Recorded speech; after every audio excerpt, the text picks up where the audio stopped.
Datha police દ્વારા પ્રોહિબિશનની ગેરકાયદેસર પ્રવૃત્તિઓ સામે કાર્યવાહી કરવામાં આવી હતી।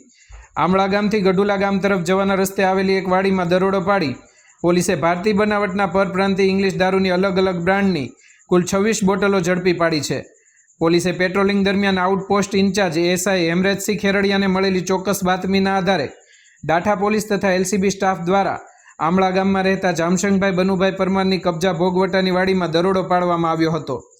દરોડા દરમિયાન વાડીમાંથી રોયલ સ્ટેક ક્લાસિક વિસ્કીની 18 બોટલ તેમજ રોયલ ચેલેન્જ ફાઇનેસ્ટ પ્રીમિયમ વિસ્કીની 7 બોટલ તથા ડીએસપી બ્લેક ડિલક્સ વિસ્કીની 3 બોટલ મળી કુલ 26 બોટલ કિંમત ₹33,500નો મુદ્દામાલ મળી આવ્યો હતો।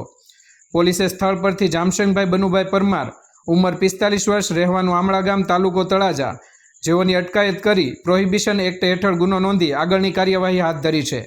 આ સમગ્ર કાર્યવાહી દાઠા પોલીસ સ્ટેશનના ઇન્ચાર્જ પોલીસ ઇન્સ્પેક્ટર કેસી રેવર તેમજ એએસઆઈ હેમરાજસિંહ ખેરડિયા તથા પોલીસ સ્ટાફ અને એલસીબીના સ્ટાફ દ્વારા આ કામગીરી કરવામાં આવી હતી।